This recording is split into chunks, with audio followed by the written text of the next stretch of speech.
Years ago on the Saturday Night Live shows, there used to be a character called the Church Lady. And the church lady was always pointing her finger at people, and they're so morally lax, and they're they're doing all kinds of things, and she's the moral arbiter of all that's good and proper, and she's pointing a finger at them. But what people didn't know is that church lady in her dreams was having wild sex with multiple people. And this is what I mean by this counterbalance. The more outrageous our behavior is, even if it doesn't appear outrageous in our waking lives, but out of kilter is what I mean.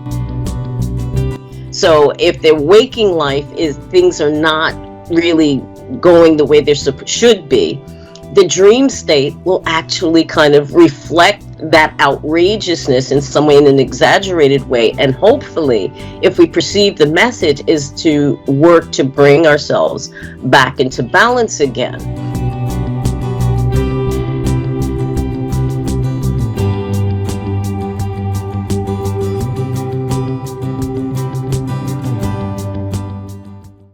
That's too much cheap wine or cheese or something that's created this image. But dreams have their own language. They have their own way of presenting information, and each person's code to understand what the dreams are saying is different. So your dream code and my dream code are going to be different. You see a black cat, it's going to mean something for you, but it's going to mean something else for me.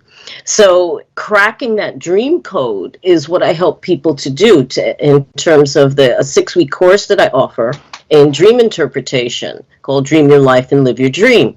It's to give people skills and tools to be able to manifest, remember, and interpret their dreams. Thank you so much for that. See, I will tell you, this is really an important conversation to have, honestly. It can be, it's to give you an idea of just how important dreams can be. There was there was a study conducted at the University of Chicago. And it was a sleep study, actually, but it looked at 3 groups of women. One group was a control group of women who were happily married and not seeking to leave their partners or spouses. The other 2 groups were women who went through really bad breakups or divorces, one group that dreamed and the other group that did not.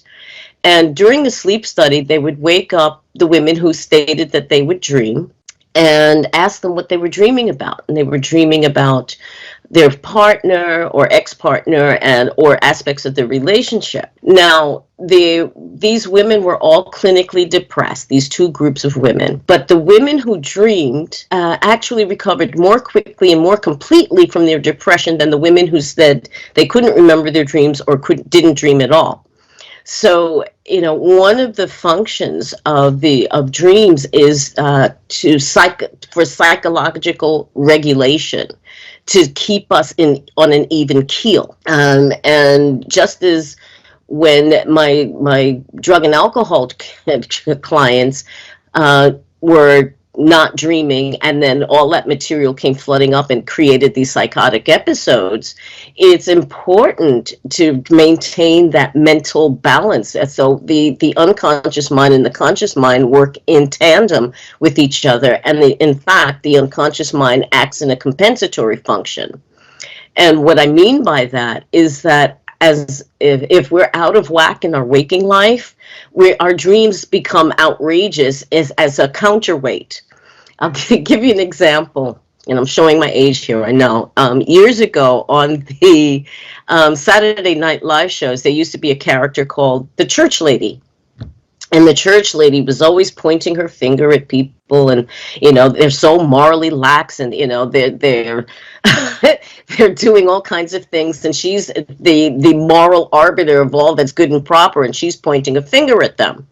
But what people didn't know is that church lady in her dreams was having wild sex with multiple people. And this is what I mean by this counterbalance. The more outrageous our behavior is, even if it doesn't appear outrageous in our waking lives, but out of kilter is what I mean. So if their waking life is things are not really going the way they should be, the dream state will actually kind of reflect that outrageousness in some way, in an exaggerated way. And hopefully, if we perceive the message is to work to bring ourselves back into balance again. And that's one of the functions of dreams. There's other functions as well, but that is really the main function, is really to tap into the deepest and wisest part of ourselves that knows all about us, all our hopes, all our fears, all our dreams, etc. And occasionally that unconscious mind, because it's clocking everything all the time, every day, will float up information like a little kite to say, hey, have a look at this. This is important. And it's up to us if to either answer the call to action, whether it be to change our thoughts around something, or to take an actual physical action, or ignore it. And the dreams will keep coming back. I can assure you, if you're ignoring them, especially if it's something very important. And it was a series of dreams that were repetitive, that kept the unconscious mind was saying, you don't get it, send it again. You don't get it, I'll keep sending it until you get it or take some kind of action. So I had a series of dreams like that some years ago, and they frightened me because it was the first time I could not understand what the dreams were saying. I mean, I was dreaming about shipwrecks and stormy seas and ships going down at sea, and I couldn't make heads or tails of this. I wasn't going on a cruise, didn't know anybody going on a cruise, and couldn't understand why these dreams were occurring. However, I noted the dream, which is important, and I just kind of put it to one side. But these dreams I was having nightmares every single night. Now, until I took a particular action, the dreams continued. And I'd wake up with my heart pounding, in a sweat. I mean, just frightened to death, literally. But I made a decision, and that was to return. I was in New York at the time, to return to London to join my husband there instead of trying to bring him to New York. And when I made that decision, the dreams abruptly just stopped. Just as suddenly as they started, they stopped. So I made my way back, eventually made my way back to London. And it wasn't until a year later that I understood what the dreams were about. So in this sense, they were warning me of something to come. I was working for a doctor's surgery at the time, and I went home for lunch because it was just down the street from where I lived. I came back from lunch to the doctor's surgery, and people were running around, they were screaming, they were crying. It was like, what the hell is going on? What happened in the hour that I left for lunch? And all I could get out of people was tower, plane, hit. And my mind went completely blank. It was in that second, I knew what those dreams were about. I knew it was 9/11, and my mind just went completely blank. I walked through the towers every single day for work as a stockbroker, every day, to and from work or during the execution of my duties as a stockbroker. And could very well, if I hadn't made that decision to return to London, very well could have been caught up in 9/11.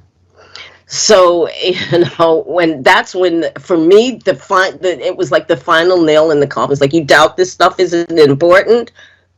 It is very important. It could be literally life-changing important.